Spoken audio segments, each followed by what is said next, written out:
Hey, yo, what up, y'all? I know the background looks a little different. I know the set looks a little different, but this is still not a podcast. This is just my thoughts with Rob Markman. Had to travel this week. Had some business to attend to in LA. And, as much as I love what I do, I was definitely disappointed because in New York, J. Cole had his 2014 Forest Hills Drive 10-year anniversary concert. I tried to figure out, I configured like different ways of how I could travel and still do what I got to do, but make it to the concert and go to the airport right after. And man, it just wasn't going to work out for me, man. So I'm here in LA. Watched the concert last night via streaming on inevitable.live. Shout out to the even.biz team, my man Mag over there and stuff like that, man. I think they did a really, really dope thing for the fans, man. So, the concert was just dope to see. I don't know if y'all watched it. And, it just made me think about the way that Cole really, really, really closed out 2024. And I just got to salute it. I think you got to salute it. I think hip hop got to salute it. We all had criticisms of Cole this year when he bowed out of the battle with Kendrick. And there's some people who will always feel a way about that, right? There's some people who always feel like, yo, that's not hip hop. Yo, you can't do that. And Cole may never change their minds, right? But it wasn't about changing their minds. It wasn't about winning people over. I think the way that Cole went back to basics after that battle, went back and doubled down on who he is and what made his fans love him in the first place, and just kept serving like heavy doses of that. I thought it was just amazing to watch. I think that's how you bounce back, or how you continue on after something like that, because we hadn't really, really seen anything quite like this in hip hop. Like the dynamics of this battle, the top three guys kind of going at it, and one of them bowing out. Just the way this battle played out, we had never quite seen anything like it. There wasn't exactly a playbook on how to navigate, how to move on from this, right? And I think what Cole did was went to his playbook of what worked for him.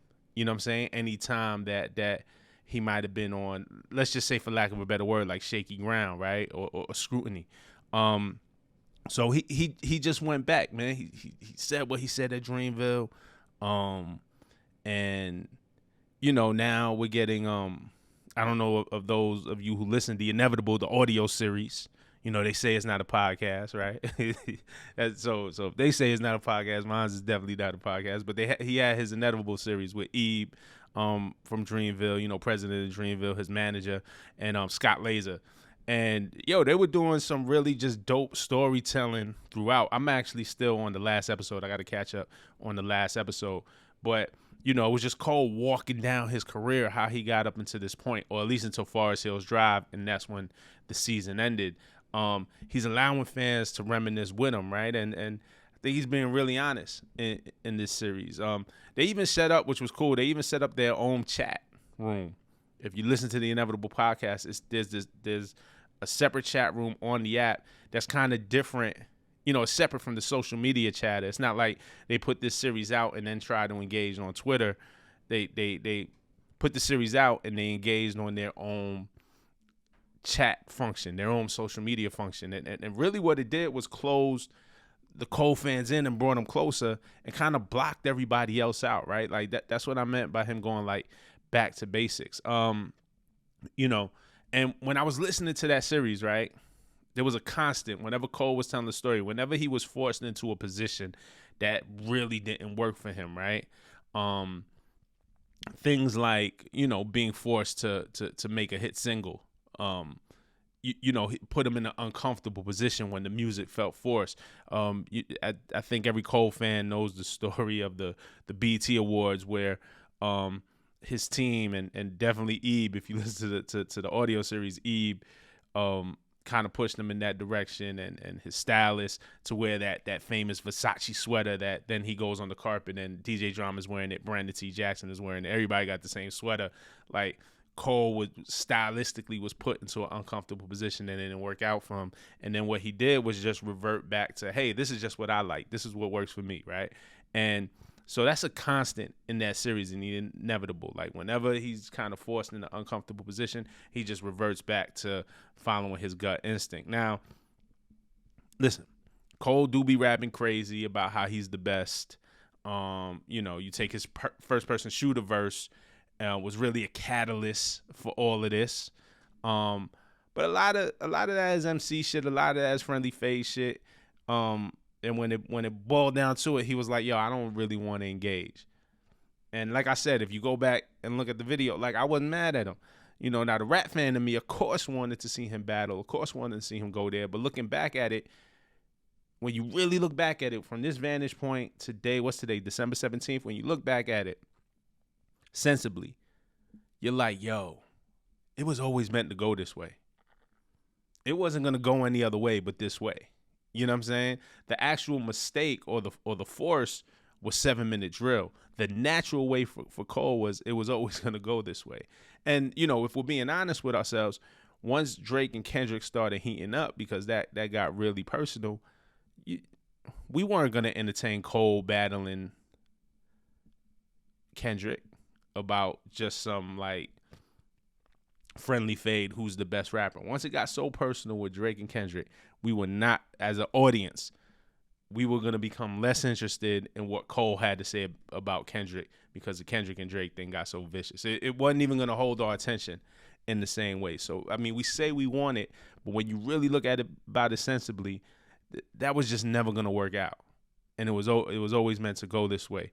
That moment on the Dreamville stage was really just Cole being Cole, and Cole kind of always just did what he felt was right.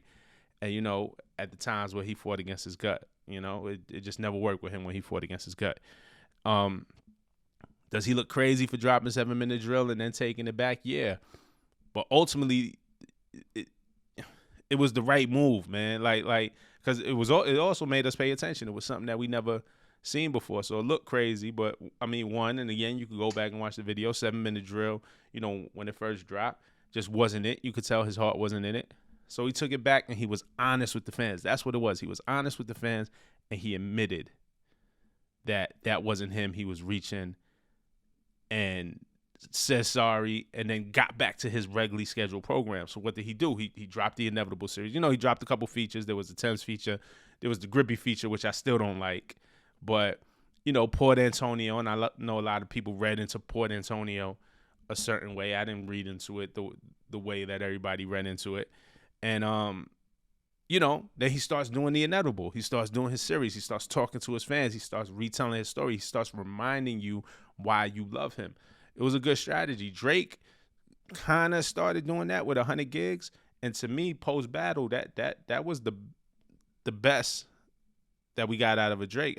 As a Drake fan, like, going through that old footage was really fun. And I don't think they bit off of each other. I think for Cole, this was very natural. I think for Drake, post-battle, he's just trying to figure out, like, different moves. But if Drake would have consistently did 100 gigs and stop doing some of the other things, like going on the QC stream and the lookalike contest, and what I'm saying, all of this, even though the lookalike contest was for his fans too, so I'm not mad at it. His fans was looking like they were having fun, you know what I'm saying? So I'm actually not mad at the lookalike contest, for the record. Like, shit, man, if you want to have fun with your fans, man, go do that. Like, I think that's what this is all about, and that's what we're getting to. But, Cole dived in, did the Inevitable series, then released the Come Up on DSPs, and it was like, okay, then we got the Warm Up on DSPs, right? Then we got a 10-year anniversary of Forest Hills Drive with 8 extra tracks, like, just like that we can get. He released vinyl, he released new merch. Then there was the MSG concert, which was last night, all right? So he announces the MSG concert. He sold out the Garden. He sold out the Garden off a 10-year-old album. There's no new music. Then 2,014 of those tickets he made available for $1 to a nod, again, to his fans who's been there since day one, who used to go to the Dollar in the Dream tour. So now it's very nostalgic. Like, I was watching people on social media like, yo, I've never missed the Dollar in the Dream. I've been so lucky. I've been to, 5 of them or whatever, and this is my 5th one. So it tapped back in, drew his fans closer, the ones that never doubted him, and again, just reminded people like, yo, I love you guys. Like, this is why we do it for. Then he also gave tickets to 500 fans just to watch him rehearse on Friday night at the Gramercy Theater. Like, again, creating these experiences. And it was funny because when in the MSG concert, when I was watching the stream, just the look on some of these people's faces were filled with emotion, or filled with wonderment, was filled with, you could tell that these were people who grew up with Cole. You know, he did that section of the concert where he did, you know, the Muhammad Crib classics, like the Day One shit, like he did Two-Face, you know what I'm saying? And kind of cheekishly was like, you know, if y'all don't, I just want to do them. If y'all don't know these records, it's cool. Da da da da. The crowd knew those records. Like that was a Day One crowd. You know what I'm saying? But you know, I think that's one of Cole's superpower. Obviously, musically is a superpower for him, but a differentiating factor that he's able to tap into consistently that a lot of artists aren't is leaning into his fans, leaning into what he truly believes. You know, Cole never became so big that he doesn't do the things that, you know, that got him here. You know what I'm saying? Like, he didn't lose sight of that. So, yeah, it looked a little crazy for him early in the year, right? We can all admit that. I think he can admit that. I think his team can admit that. There were probably some, I mean, maybe there was total confidence throughout. I feel like maybe there was some period about, damn, like how do we navigate out of this? And I think the answer was, hey, just do what got you here. You know, do the things that got you here in the first place. Do what's comfortable to you. So all I'm saying is this, right? If you look at Cole on the night of Dreamville Fest, you know what I'm saying? And how we all had questions, how we all like, yo, this is crazy. We never seen this before. He took the song back. He got on stage. He said he was wrong for the diss and all of that. Like, we never seen this. He looks crazy. What's Cole gonna do next? Think about how you felt that night at Dreamville, and then looking now as 2024 is closing. Looking now after last night's concert. How do you feel about Cole now? How is Cole looking now? Cole ain't looking so bad. He ain't looking so crazy no more. And I think he still proved that he's one of the ones. I actually kind of made a joke in my group chat, and I say this jokingly, but I was like, yo, it's funny how Cole bowed out of the battle and still came in second. I know a lot of people gonna get upset about that, but I say that from the perspective of Kendrick, the clear winner. And then how do you bounce back after that? Hey, it's just the battle. How do you bounce back? Jay-Z lost the battle to Nas.